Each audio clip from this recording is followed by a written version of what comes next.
চাবি নাই, চাবি লৈ গৈছে।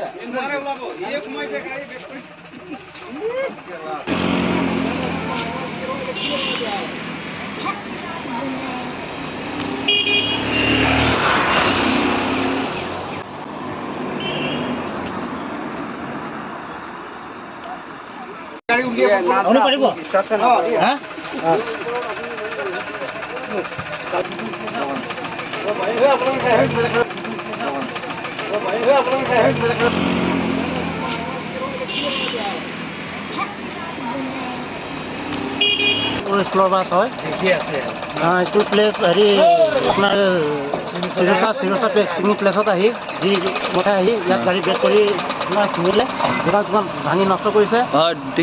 হয়, দোকান চোকান ভাঙিছে। তাকো হেৰি পোৱালিও আছিল ইয়াত, 4-5জন পোৱালি আছিলে। লাগু বুলি অলপ ভয় আছিলোঁ।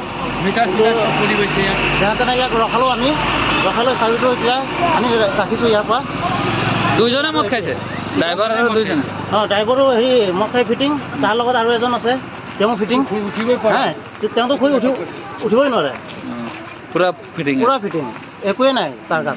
মুখ্যমন্ত্ৰীয়ে যিহেতু নিৰ্দেশ দিছে যে গাড়ী চালকক পুৰা হয়, যে গাড়ী চালকৰ যে মদ খাই যে হেৰি চলালে যে যোনটো শাসন ওলাইছে, কিন্তু তাৰ বিপৰীতে সেইটো নিয়মটো ইহঁতৰ ওপৰত হ'ব লাগে। তেওঁলোকে নিয়ম মানা নাই। পুলিচক জনাইছে নাই? জনোৱা হৈছে, বৰ্তমান আহি আছে তেওঁ। ঠিক আছে। তেজপুৰৰ পৰা পিকনিক পাৰ্টি স্কুল নেকি? স্কুল। আপুনি এনে চৰকাৰে মানা কৰিছে যে ড্ৰিংক কৰিবলৈ, আপোনালোকে ড্ৰিংক কৰিছে? নাই কৰা। লগত যেন দেখোন শুই আছে। এইটো মালিক হয়। মালিক অৱস্থা নাই দেখোন। গাড়ী কেনেকৈ সোমাল ইয়াত? গাড়ী সোমালে মানে মই যাম, মই ডাইৰেক্ট কৈ দিছোঁ যে মই ইয়াত নাথাকোঁ। মই এইটো আপোনাৰতো গোন্ধ ওলাই আছে মুখৰ পৰা যে কিবা চকুৰ প্ৰব্লেম আছে, সেইকাৰণে মাল খাইছে নেকি? নহয়, মোৰ চকুৰ প্ৰব্লেম আছে, হ'লে মই চকুৰে নেদেখোঁ। আপুনি সেইকাৰণে ওলাই আহিছিলে? কি স্কুলীয়া পাৰ্টি লৈ আহিছে? স্কুলীয়া পাৰ্টি লৈ আহিছে? স্কুলৰ পাৰ্টি নাই। কি পাৰ্টি? এইটোতো স্কুলীয়া বাছ হয়।